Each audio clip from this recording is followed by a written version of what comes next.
Psalm 23. God has set a table for two.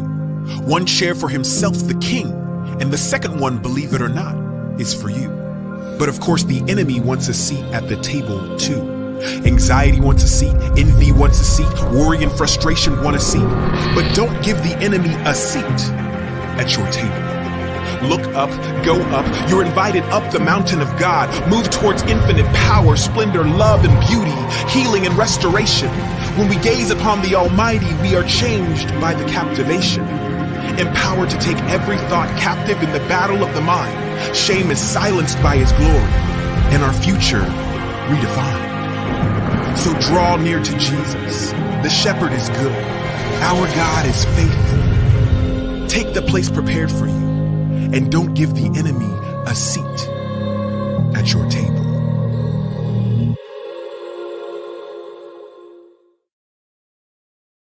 Aha! So Air Peace has now commenced direct flights to Dakar, Freetown, and Banjul from Lagos. Yeah, so start planning your trip, cause Air Peace got you. Lagos to Dakar, Freetown, and Banjul flights will operate on Mondays, Wednesdays, and Fridays with the superb Embraer 195E2 jets. Fly Air Peace from Lagos to Dakar, Freetown, Banjul, and enjoy a world-class travel experience on the brand new E195. For bookings, head to our website flyairpeace.com or download the Air Peace mobile app on Play Store or App Store. Air Peace, your peace, our goal.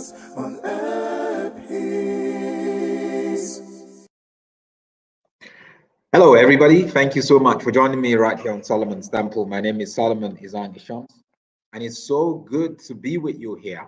If you are here for the first time, thank you so much. Welcome, welcome. And I hope you're going to enjoy the ride with me and every other person on this platform.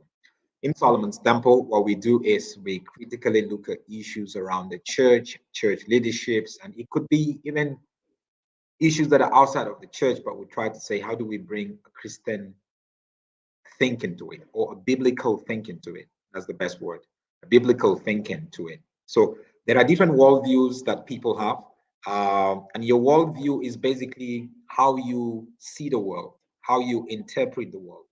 How you see marriage is different from how the way the other person sees marriage. So it means your worldview when it comes to marriage is different. How you see education. Some people feel education is the way to success. Some people feel no. It's a worldview issue. How you see God, who is God in your life. Christianity is a different worldview. Islam is a different worldview. Buddhism is a different worldview. So we try to look at different worldviews that are out there. And so please make sure you subscribe to this YouTube channel, Solomon's Temple. Make sure you subscribe to Solomon's Temple. There are other great videos that you can actually access and have to enjoy there. So I have Tony Eden is saying, good Solomon, a man of integrity. Thank you, Tony. Good to have you here. By the grace of God. Christine is saying, Kenya in the house. I see you, Kenya. I see you. I see you, USA. Candy from the USA. She's still in the morning. We're about 2:15 in the evening here.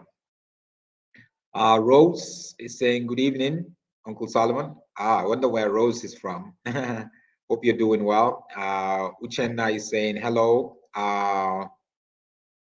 And Michelle is saying, hello, Uncle Solomon. How are you? It's been a week now since I watched you live. It's good to see you watching from Boston in the USA. Thank you. Janice, also from Grayston, Georgia in the USA. Brenda, pleasant good morning to you, my brother. Same to you, Sister Brenda. And Tabi Seng is saying, good afternoon, Uncle Solomon. Thank you, Tabi. Tony is saying, I really miss your YouTube clips from the United Kingdom. Yeah, I hope you can have access to it. Thank you, Kigumo, also from Kenya. Kenya is here strong. Ehidum, as usual, from Abu Dhabi. You're always here, bro. Rebecca, thank you from Westminster in London. Samke is saying, hello, Malume, from Zimbabwe. Vongani rather, from Addis Ababa. Ethiopia. Thank you. Thank you. Victoria, thank you from Norfolk in the UK. Mokalaka, thank you for being here. Thank you. London Edwards, great to have you guys here. Quite a lot of guys from the UK here. I see you. I see you, Senesi from Sierra Leone. From Texas, we got Francis, we got Samuel, who's also here, and Vincent has also checked in from Pretoria, not far from where I'm at. So quickly, I want to deal with the issue of sex based on what Bishop David Oyedepo, the founder of Winners Chapel, that is Living Faith, said about sex, which I felt, he made so good sense. And it's so good to actually see leaders like that actually explicitly talking about the importance of sex in a marriage, right? Now, you have to understand one thing, not just in Nigeria, but across Africa, most of our church leaders are very conservative. So you seldom hear them talk about sex. And sex is a very important part of our being. But you seldom hear them talk about it as much as they talk about money, maybe. All is important. But for me, it's just the fact that Oyedepo was, I think he was born in the 50s or so, because he's over 60 now. And so that is a different generation that they are called what? They're called the silent generation. So growing up, for a lot of the culture that they grew up, is sort of like a taboo to talk about sex, because you grew up, you didn't hear your parents talk about it, you didn't hear people talking about it publicly, but they're talking about it, privately or in secret. And a lot of us would have to learn about sex on the streets with our friends, our peers that we hang out with, our age mates that we hang out with. So if the church could actually address the issue of sex outside of marriage and sex in marriage, the more we could do that, the better. Not in a condemning way, but in a graceful way for us to understand the benefit. And has the church in Africa really done a good job in talking about sex? The importance of it, the dangers of it, the need for it, how God sees it, why it's important. When, have we done well in educating people from a biblical perspective, from a health perspective, from a mental health perspective? Because lack of sex affects one's mental health. And also too much of it could affect, or too much of it, not too much of it, with multiple partners would also affect your mental health when you're like promiscuous. So it's important for us to talk about this. And I don't think the African church, the church in Africa, have done really a good job in really dealing with that. You would be shocked if I and my wife, we talk to families, we talk to couples a lot. Before COVID, we used to talk to a lot of, couples with marital issues. We try to console them and we encourage them, work with them. And it's shocking some of the things that you get to hear them say. If you get a peek into some of these marriages and just a clue of what's going on in the marriage, when it comes to the sexual part of the marriage, you would be shocked. You will be extremely shocked. So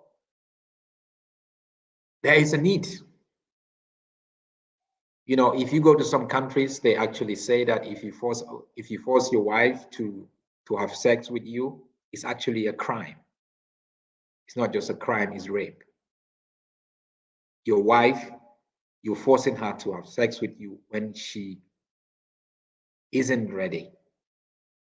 So when you say that to an African man, an African mindset, it's like, what do you mean? How could you even classify that in that category?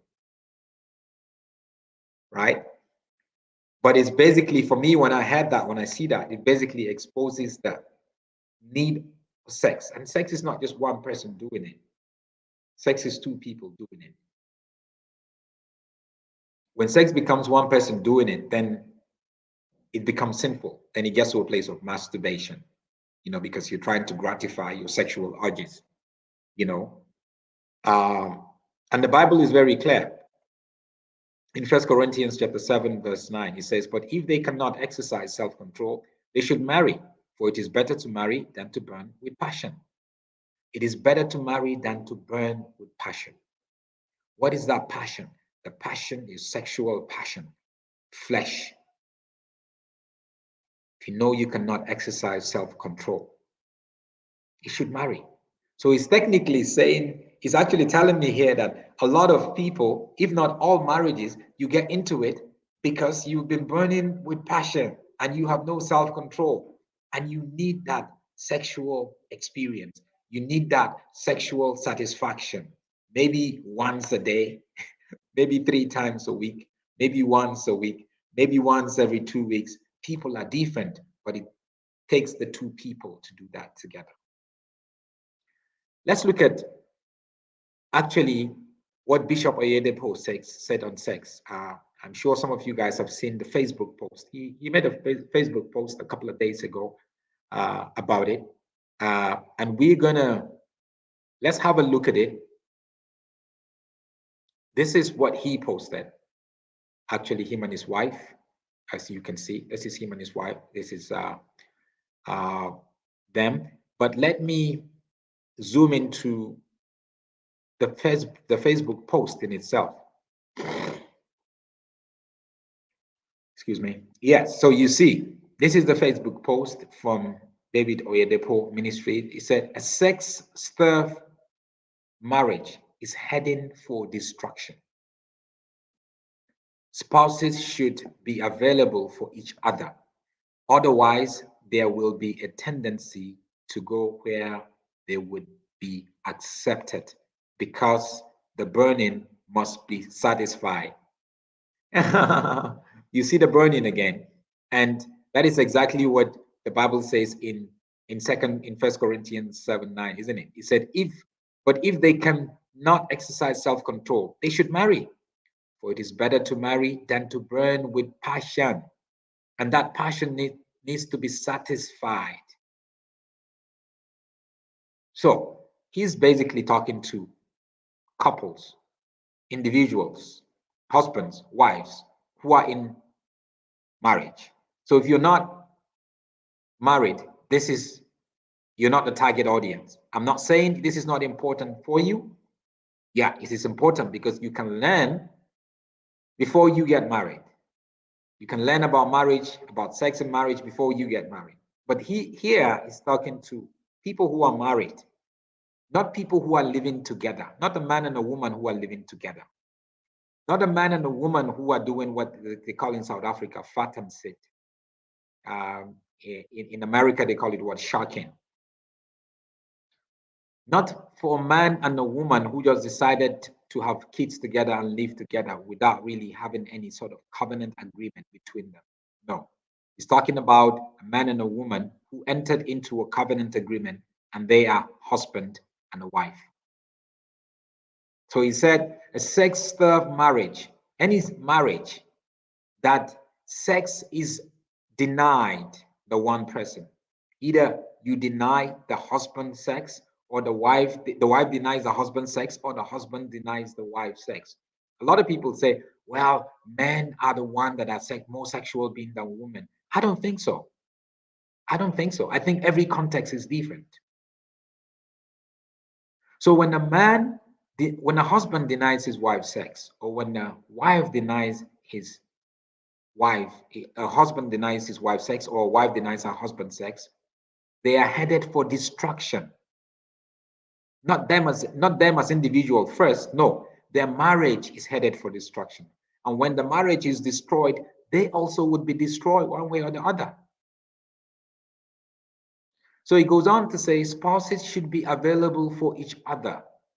So when he says spouses should be available for each other, what do I think about that? Well, I think he's saying anytime that the wife wants sex and she tells the husband, I want sex, they should be able to have sex. Anytime then the husband has sex and he tells the wife, I want sex, they should be able to have sex. Not when you are ready. One of the main reasons that I got married myself is because I want to have sex, because I love sex. I'm a sexual being. We're all sexual beings. So being available for each other is important. When you keep giving excuses, I have a headache, keep giving excuses, I'm tired, keep giving excuses, I'm busy, keep giving excuses, and I know a couple that actually every week they set a timetable for when they would have sex because it's so important for them. Because what sex does between two couples is it brings them together. It brings you closer. You would see couples that don't have sex, you will see the frustration in their faces. It affects a whole lot of areas in their lives. So he goes on to say, otherwise there will be a tendency to go where they would be accepted because the burning must be satisfied. That's true. He's not encouraging people, husbands, to go away and look for sexual satisfaction somewhere if their wife is not providing. No, he's not encouraging the wives to go and look for a man somewhere because the husband is not providing. No, that's not what he's encouraging. He's just saying that the man or the woman, the husband or the wife, may just go somewhere else to look for sexual gratification because we are all sinful men. Don't think because you think this person is spiritual doesn't mean that if he's sex staff in their home, he's not going to go look for someone outside. No. That's why you will see pastors, sometimes they are married. You think their marriage is okay, but then they're now hanging out with other girls outside in the church. Some of them, maybe that's the state of things. I don't know. But that could lead them to do that. Is that wrong? Very wrong. It's a sin. But then because we are sinful people, some people would not know how to handle it.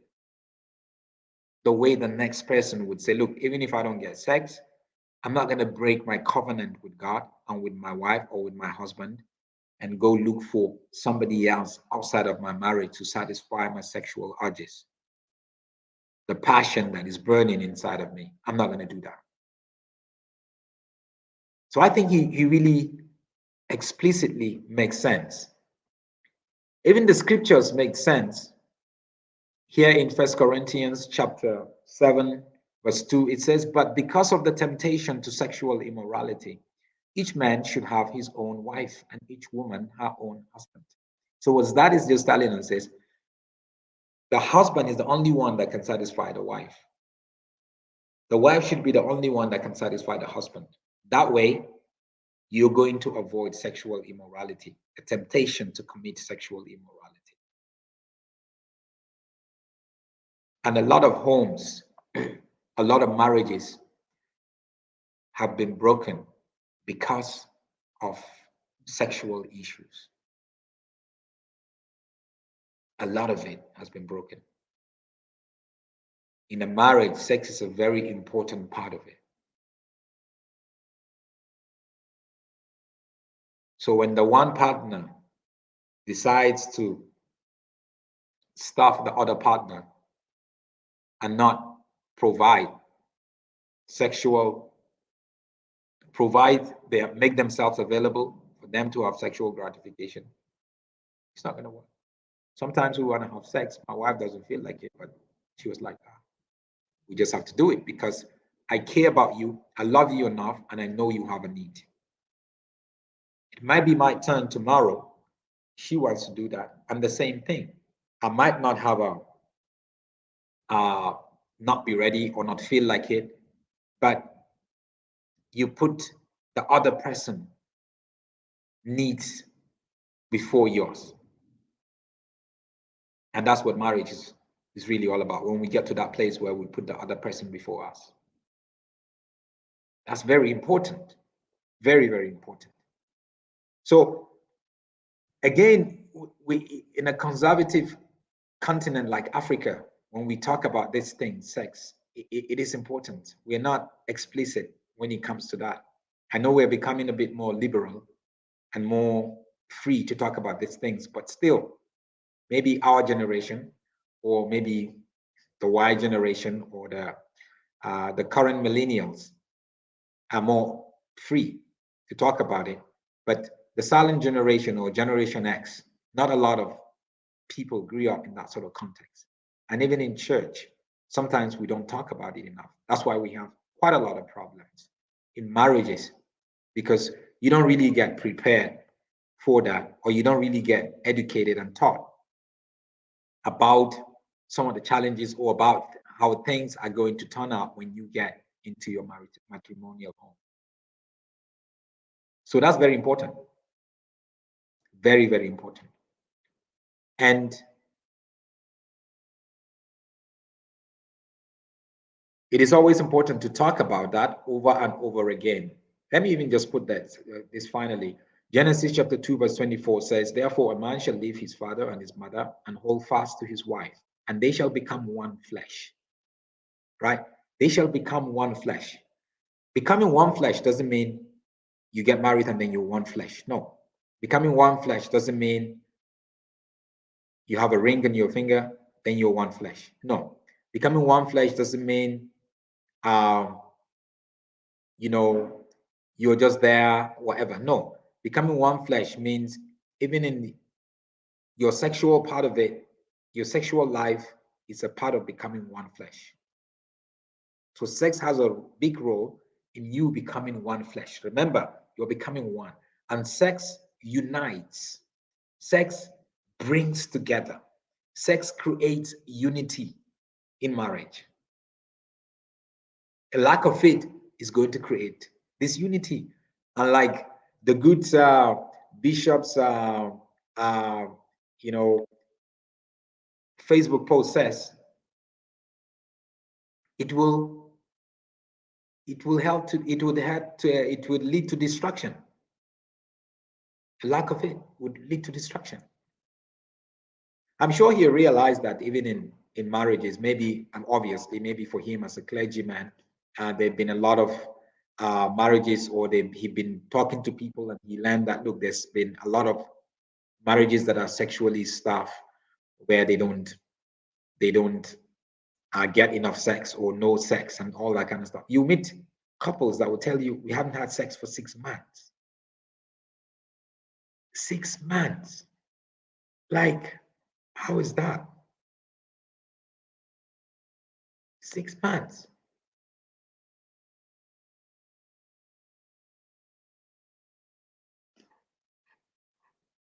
It's one of those things. Anyway, let me look at some of the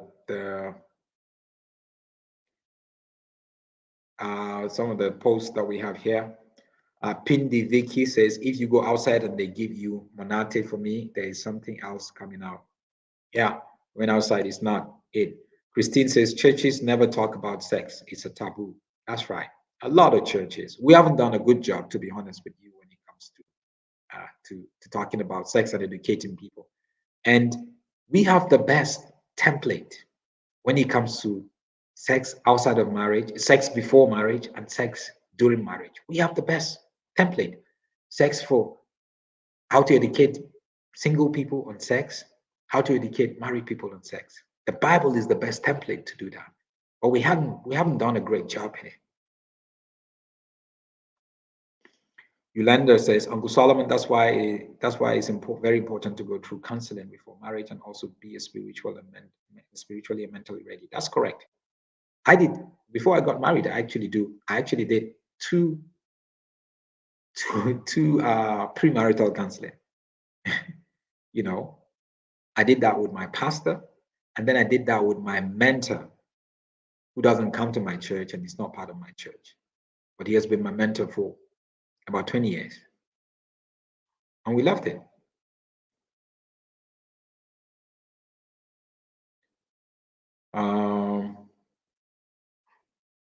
And he's saying the main thing in marriage is love. If there's love, there will be no lack of sex. That's simple. That's very true. That's very true. Because if you love, you will give. You will give of yourself. Whether you feel like it or you don't feel like it, you would give. And that's what love is about. For God so loved the world that he gave. For God so loved the world that he gave.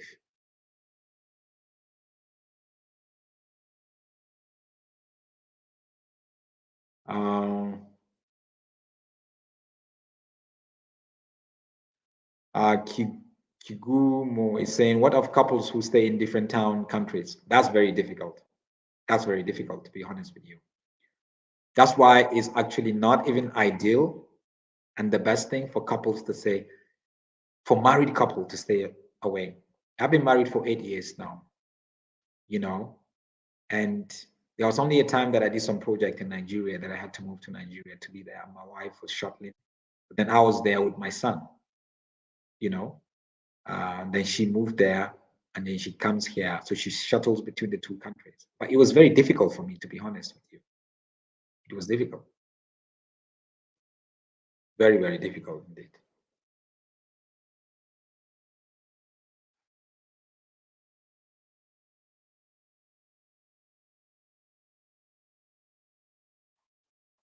Tony Eden said, Solomon, is there any way we can organize a prayer section of this platform?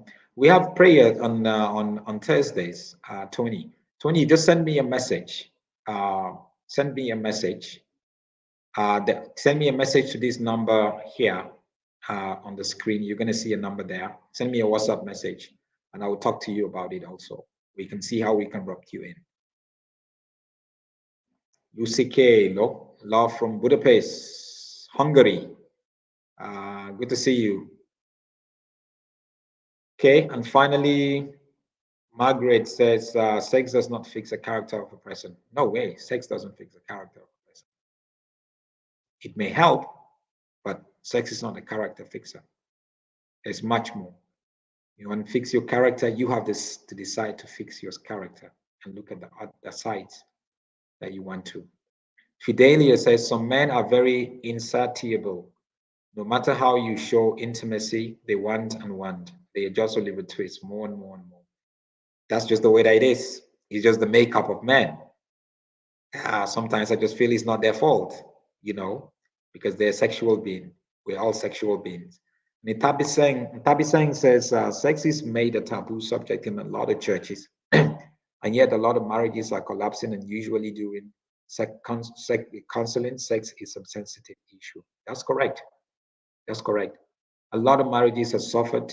A lot of marriages have crashed because of sexual issues that could have been dealt, with differently. Issues that, they would have actually, gone through it if they had knowledge and information. Tabo says, the Bible says a man will leave his father and mother and cling to his wife. Staying from a spouse is not biblical. It's not necessarily not biblical, Tabo, the way I see it. It depends on how long you're staying from a spouse, but you cannot have two homes, I know that, and I've seen marriages actually being affected because the one spouse live in a different town and the other spouse live in a different town. They only come over maybe once during the weekend or once a week or once a month. Our parents used to live that way, isn't it? And you need the job because you need to be, if you quit your job, then where are you going to get a job? So you need the job and you need to sort of like, make money as a husband for the family, as a father and all that. So sometimes situation creates that. And I think that's where if you need to stay away from each other, stay in different locations, that's where you actually going to test the character of God inside of you. Are you going to stay faithful? Are you going to show self-control?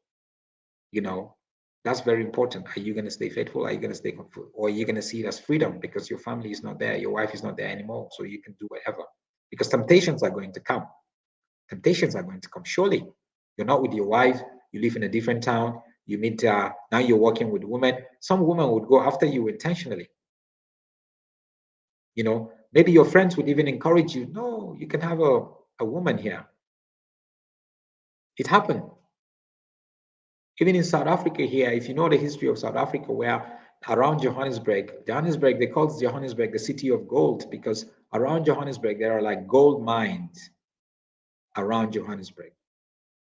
So people used to live from small towns and villages and other places and come to Johannesburg, and they leave their wives back at home. And they come to Johannesburg, now they have a Johannesburg wife. Sometimes they don't even go back home. Sometimes they leave that family there. Sometimes they just send money. Before you know it, he has kids here. And he has a totally different lifestyle here.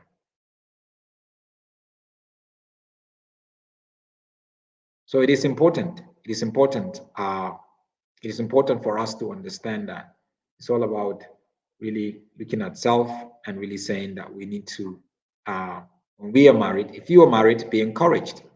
Share sex with your partner as much as possible. If you're not married yet, brace yourself, get yourself ready. Don't even commit that, no, when I get married, I'm going to give sex and all that. But when you get married, giving it is totally a different thing, because you'll be there with a partner. Maybe sometimes they get you angry or they get you irritated and all that kind of stuff. Would you still give them?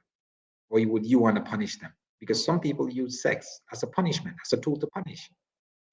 Some husbands use sex as a tool to punish their wives. They withhold sex, or wives withhold sex from their husbands as a tool to punish them when they want something, when they need something. Is that right? That's a big question. But God will lead us, and may God be with us. May he purify us sexually. May we see sex the way God sees it, and may we use it, to serve the needs of each other in the name of Jesus. Thank you, guys. Appreciate you. I'll be back later on and to talk about a totally different issue. But please make sure you subscribe to this YouTube channel, Solomon's Temple, and check out some of the videos that are also there.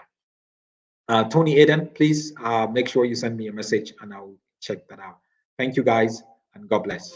Psalm 23. God has set a table for two. One chair for himself, the king, and the second one, believe it or not, is for you. But of course, the enemy wants a seat at the table too. Anxiety wants a seat, envy wants a seat, worry and frustration want a seat. But don't give the enemy a seat at your table.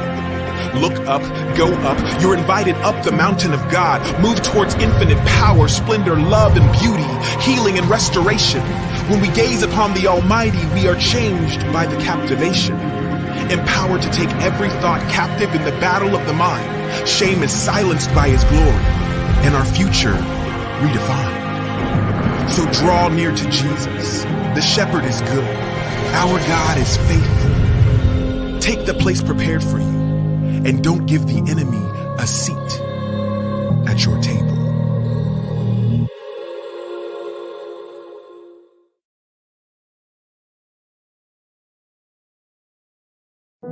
Marriage. Of course, marriage is not your normal bump and face kind of relationship. It brings both excitement and disappointments. If you find yourself married in community of property and often delayed in your business transactions and dealings, worry no more, because Masinya Attorneys uses the law to help you change from in community of property to out of community of property and vice versa. Call Masinya Attorneys today on 084 383 7747. We will sort you out with a high court application, and of course you get to keep your spouse. That's Masinya Attorneys on 084 383 7747.